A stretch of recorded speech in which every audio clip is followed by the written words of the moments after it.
ETV YouTube ఛానల్స్లో మీ వ్యాపార ప్రకటనల కోసం ఈ నంబర్కి కాల్ చేయండి.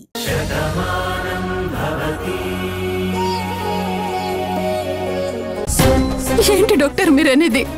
నా కొడుకు ఎటువంటి యాక్సిడెంట్ కాలేదు, వాడికి హెల్త్ డిసీజెస్ కూడా ఏం లేవు. అలాంటి మనిషి గురించి మీరు ఎలా చెప్పడం ఏంటి? చూడండి, మీకు డబ్బులే కావాలంటే చెప్పండి, ఎన్ని కోట్లైనా సరే ఇస్తాను. కానీ నా కొడుకు బాగుంటాడని మాత్రం చెప్పండి. చూడండి మేడం, ఒక తల్లిగా మీ బాధ నేను అర్థం చేసుకోగలను. మేము డబ్బులు తీసుకుని వైద్యం చేస్తున్నాం కదా అని అబద్ధం చెప్తాం అనుకోకండి. తను హెవీగా డ్రింక్ చేస్తున్నాడు, ఆ మత్తులో పడిపోయాడు, బలంగా దెబ్బలు తగిలాయి, హెవీగా బ్లీడింగ్ కూడా అయిందండి.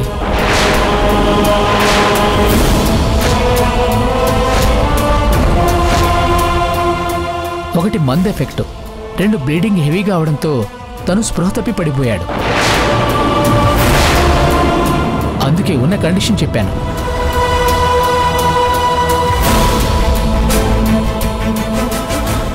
సార్, కావాలంటే ఎవరినైనా స్పెషలిస్ట్ని పిలిపించండి, ఎక్కడి నుంచైనా సరే రప్పించండి, మేము చూసుకుంటామండి. మీ బాధని భయాన్ని నేను అర్థం చేసుకోగలను సార్, కానీ పేషెంట్ సిచ్యువేషన్ కూడా మీరు ఆలోచించండి. ముందు ఆయన స్పృహలోకి వస్తే తర్వాత ఏం చేయాలో ఎవరిని పిలిపించాలో చెప్తాను.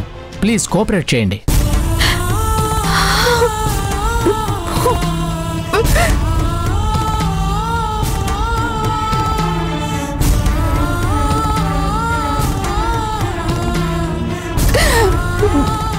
ఊరుకో ఊర్మిళ, వాడికి ఏమీ కాదు, కాస్త ధైర్యంగా ఉండు.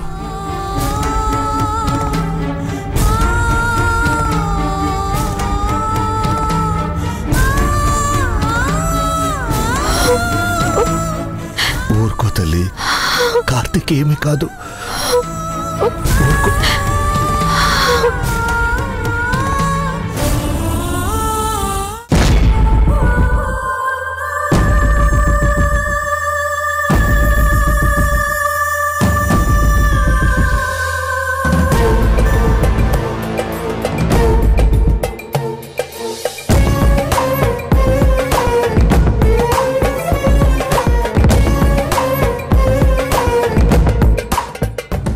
ఇదేంటి, ఇంట్లో ఎవరూ లేరేంటి?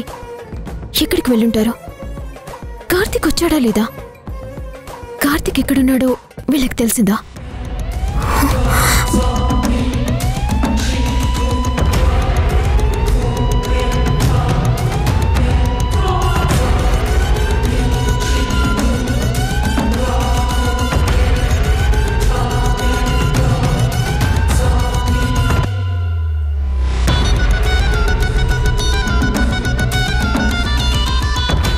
బామ్మా, ఏంటి బామ్మా, ఇంట్లో ఎవరు లేరు, మీరేంటి ఏడుస్తున్నారు? ఏం చెప్పమంటావే, అంతా మా కర్మ. ఈ వయసులో ఇలాంటివి చూడడానికే నేను ఇంకా బతుకున్నాను అనిపిస్తుంది. ఏ దిక్కుమాల వెదవల కళ్ళు పడ్డాయో గాని ఇంట్లో మనశ్శాంతి లేకుండా పోయింది. ఎవరికి ఏమైపోతుందోనని భయం వేస్తుంది. అసలు ఏమైంది బామ్మా? కార్తిక్ హాస్పిటల్లో ఉన్నాడు. హాస్పిటల్లోనా? ఏమైంది కార్తిక్? తెలీదు నీలిమా, అన్నయ్య ఎక్కడో స్పృహ లేకుండా పడున్నాడట. భాను చూసి హాస్పిటల్కి తీసుకెళ్ళిందంట. భాను ఫోన్ చేస్తే అందరూ వెళ్లారు, నన్ను రావద్దన్నారు. నాకు తోడుగా బామ్మనుంచారు. కార్తిక్ ఎలా ఉంది ఇప్పుడు? పరిస్థితి ఎలా ఉందో అర్థం కావడం లేదు. అసలు ఏ హాస్పిటల్లో ఉన్నాడు?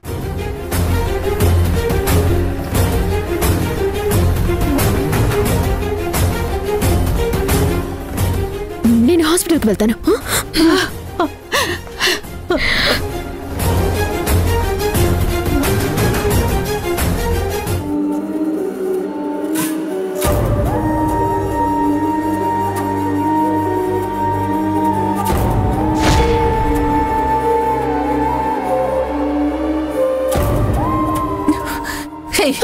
ఇప్పుడు నీ కళ్ళు చల్లబడ్డాయా?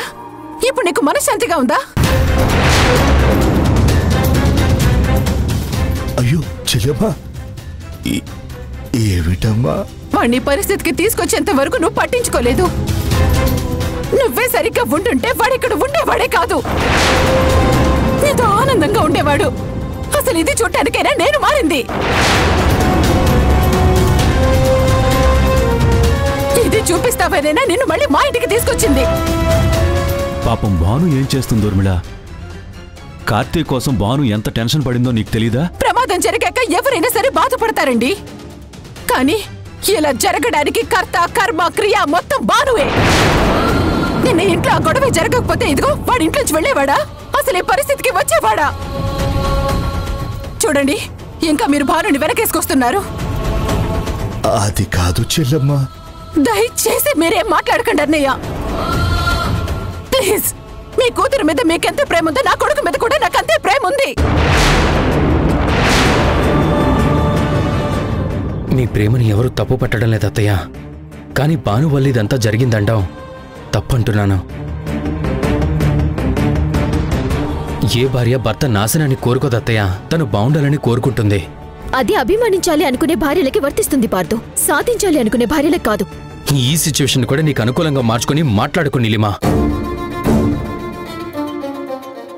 భాను ప్రేమించకుండానే కార్తీక్ భానుని అభిమానించాడా?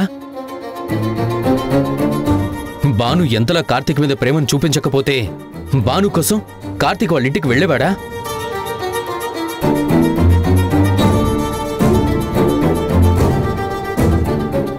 భాను కోసం కార్తీక్ ఎంతలా తప్పించాడో భాను కార్తీక్ కోసం అంతలా తప్పించాడని అందరికీ అర్థమవుతుంది కదా. ఇప్పుడేదో జరిగిందని తన మీద నింద వేయడం కరెక్ట్ కాదు. తన కళ్ళల్లో వచ్చే కన్నీళ్లే చెప్తున్నాయి కదా అసలు తను ఎంతలా బాధపడుతుందని.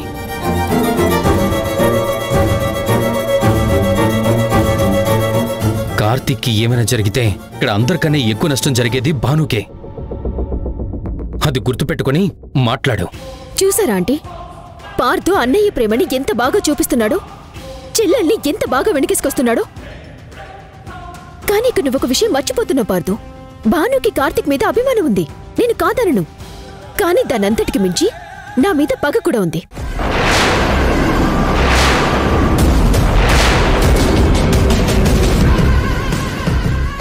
వీళ్ళంతా నన్ను అభిమానిస్తున్నారని ప్రతీకారంతో రగిలిపోతుంది. నన్ను సాధించాలని, నన్ను బాధ పెట్టాలని నేను అభిమానించే కుటుంబాన్ని బాధ పెడుతుంది.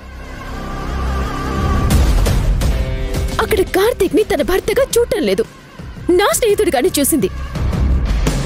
వాళ్ళు కలవాలని నేను కోరుకుంటున్నాను, నన్ను పంపించేయాలని భాను నిర్ణయించుకుంది. అయినా వాళ్ళు బాగుండాలని కదా నేను వెళ్ళిపోతాను అన్నారు. కానీ మీరు నన్ను వెళ్లకుండా ఆపి తప్పు చేశారంటీ.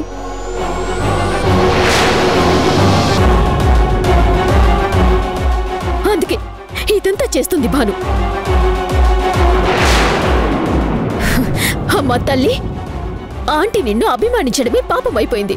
అమ్మలా చూసుకుంటే ఆంటీ కళ్ళల్లోని కన్నీళ్లు తెప్పిస్తున్నావు.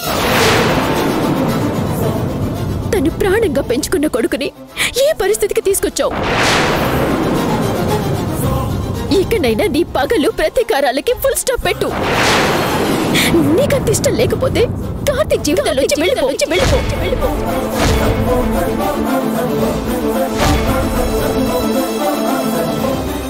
లేదు, నేనే అడ్డం అనుకుంటే నన్ను చంపేసేయ్, నా ప్రాణం తీసుకో. అంతేకాని నాకు ప్రాణమైన వీళ్ళందరినీ మాత్రం బాధ పెట్టకు. నీలిమా నీలిమా నీలిమా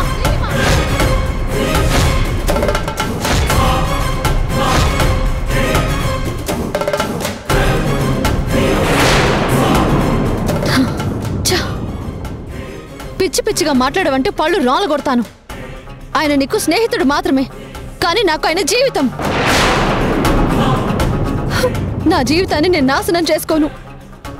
మా జీవితాన్ని నాశనం చేసింది నువ్వు. నువ్వు మేకవన్నీ పులివే, నాటకాలు ఆడుతుంది నువ్వు.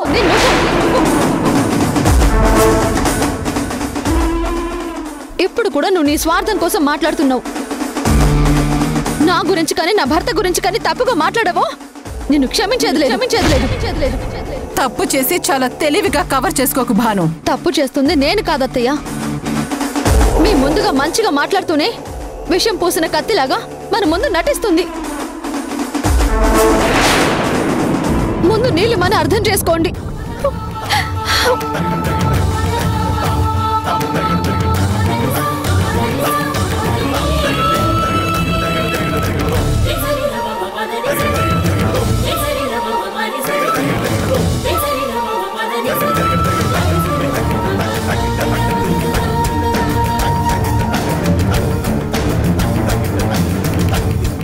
వదినా, ఆ ఐసీలో ఉన్న పేషెంట్ గురించి వాళ్ళెందుకో గొడవ పడుతున్నట్టున్నారు వదినా.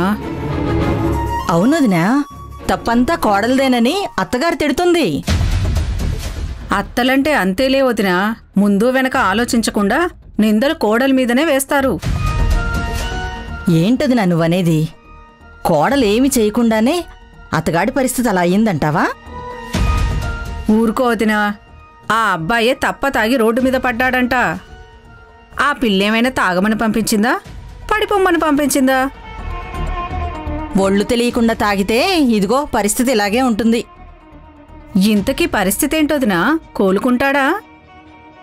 ఏంటి కోలుకునేది? ఇట్నుంచిటే కాటికని డాక్టర్స్ అనుకుంటున్నారు.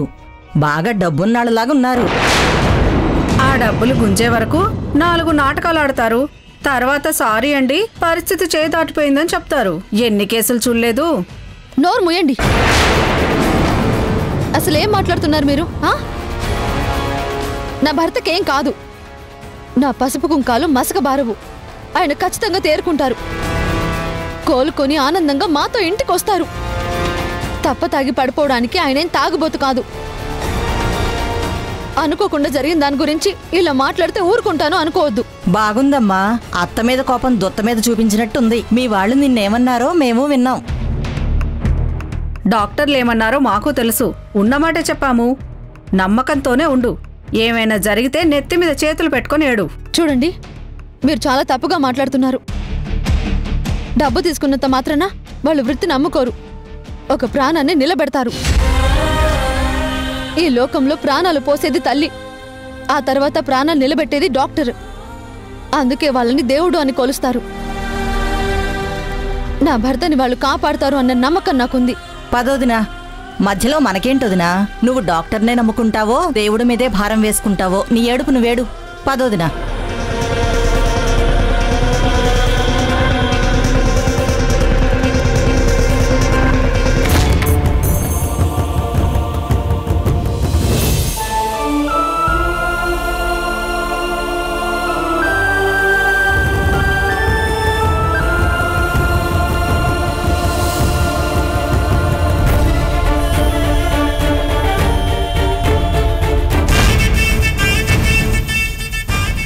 స్వామి, ఏ దిక్కు లేని వాళ్ళకి దేవుడే దిక్కు అంటారు. అందుకే నిన్నే నమ్ముకున్నాను. కనిపించని నువ్వు కరుణిస్తావని మనస్ఫూర్తిగా నమ్ముతున్నాను. నేనే తప్పు చేయలేదు అన్న నిజం నీకు తెలుసు. నేను ఆయన్ని ఎంతగా ప్రేమిస్తున్నానో కూడా నీకే తెలుసు. ఈ ఊపిరి ఉన్నంత వరకు ఆయన మీద అభిమానం ఉంటుంది. ఈ కట్టె మట్టిలో కలిసిపోవాలన్నా ఆయన కోసమే అయ్యుంటుంది. నా భర్త అంటే నాకు అంత ఇష్టం. ఆయన ఈరోజు ఈ పరిస్థితుల్లో ఉండడానికి కారణం నేనే అంటే నా మనసు తట్టుకోలేకపోతుంది. అందుకే నేను వేడుకుంటున్నాను, కరుణించు, నా భర్తని కాపాడు తండ్రి.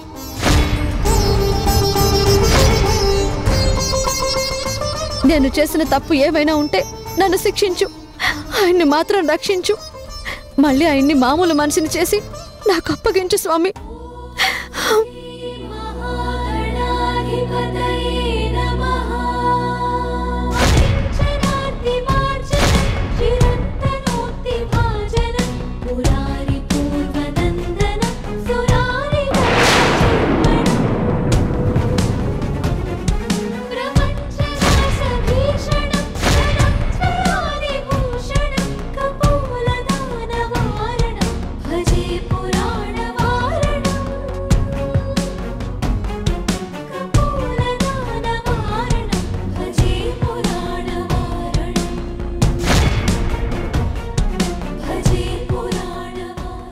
వద్దు బాబు, తను ఆపొద్దు.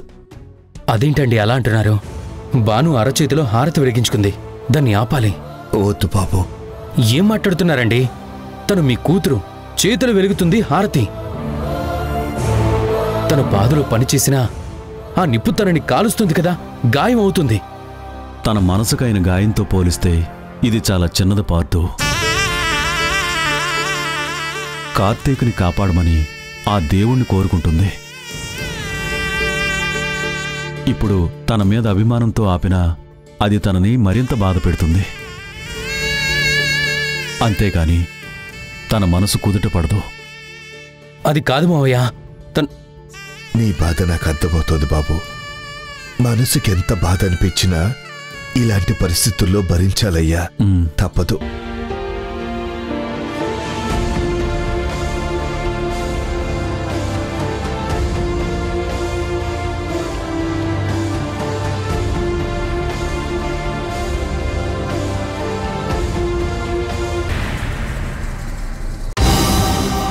చాందిని, 2 ముద్దలు తినమ్మా. వద్దు బామ్మ, నాకు తినాలని లేదు. అలా అంటే ఎలాగే? నువ్వు ఒట్టి మనిషివి కూడా కాదు. ఇలా ఆకలితో ఉండకూడదు. తినమ్మా. అన్నయ్య పరిస్థితి ఏంటో అర్థం కావడం లేదు. తనకక్కడ అలా ఉంటే ఇక్కడ నా నోటికి అన్నం ఎలా వెళ్తుంది బామ్మ? ఏదైతే అదయ్యింది, నేను మాత్రం తినలేను. నాకు మాత్రం బాధ లేదంటావా? తినలేకపోయినా హితవు చేసుకుని తినాలి. మనసుని రాయిలా చేసుకుని మెతుకులు మింగాలమ్మా. ఊపిరి పోసుకోవలసిన పసిపిల్లాన్ని ఇలా ఆకలితో ఉసూరు మనిపించకూడదు. మా అమ్మాయి కోదు. ఒక్క ముద్ద తినమ్మా, తినమ్మా, తినవే. పార్థు, అన్నయ్యకి ఎలా ఉంది? కార్తీక్ ఇంకా స్పృహలోకి రాలేదు చాంద్రి. తన స్పృహలోకి వస్తే కానీ పరిస్థితి ఏమిటో చెప్పలేమని డాక్టర్స్ చెప్తున్నారు. ఓరి భగవంతుడా, ఏమిటి అన్యాయం! వాడెవరికి ఏం అన్యాయం చేశాడని వాడి ప్రాణం మీదకి తీసుకొచ్చావు?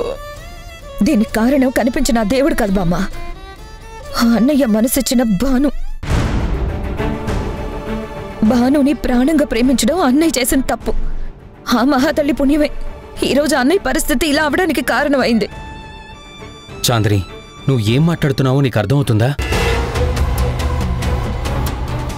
కార్తీక్ ఇంటికి రానందుకు భాను ఎంత టెన్షన్ పడిందో మనందరికీ తెలుసు కదా.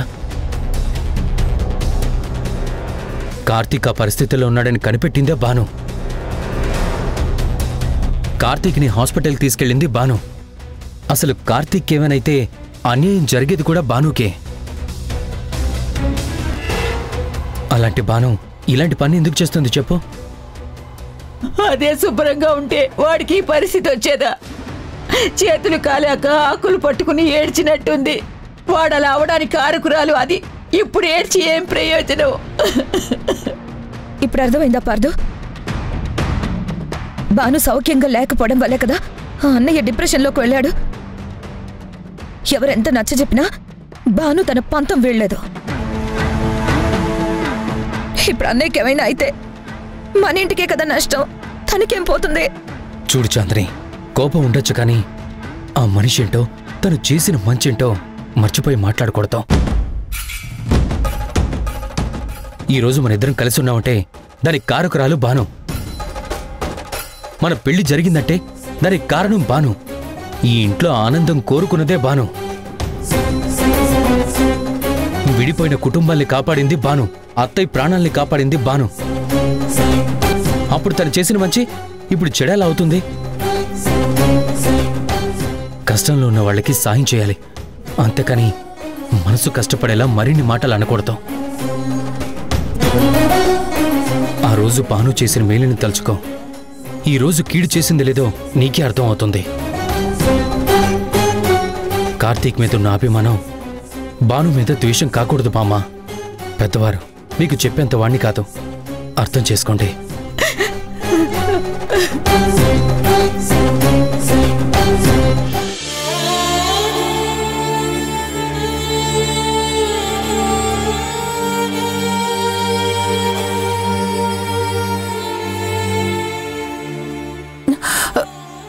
డాక్టర్, కార్తీక్ ఎలా ఉంది? ఇంప్రూవ్మెంట్ కనపడుతుంది మేడం.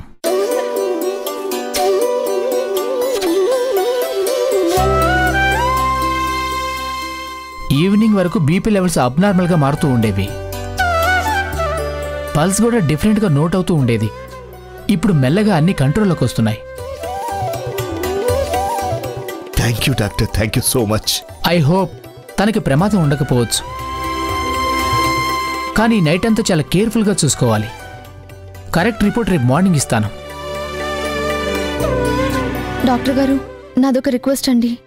చెప్పండమ్మా. ఈ రాత్రి ఆయన దగ్గర నేను ఉండొచ్చా? ప్లీజ్ సార్, అర్థం చేసుకోండి. సరేనమ్మా, డ్యూటీ డాక్టర్ చెప్తాను, బీ కేర్ఫుల్. ఆగు ఆగు ఆగు ఆగు. ఇంతవరకు నువ్వు చేసింది చాలు. ఇంక నువ్వేవీ చెయ్యక్కర్లేదు.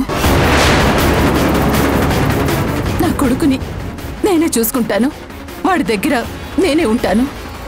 కుదరదత్తయ్య. తను మీకు కొడుకైతే నాకు భర్త.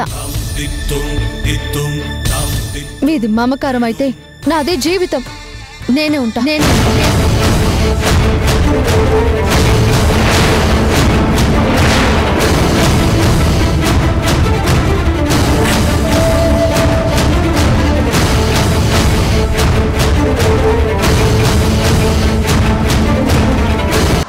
ఏమండి, ఈ జ్యూస్ తాగండి. ఆగు. ఇక నుంచి నువ్వు కార్తీక్ని చూసుకోవాలంటే నాకొక మాట ఇవ్వాలి. చెప్పండి అత్తయ్య. వాడికి పూర్తిగా తగ్గేంత వరకు వాడికి దూరంగా ఉండు. తర్వాత ఏం చేద్దామనేది ఆలోచిద్దాం.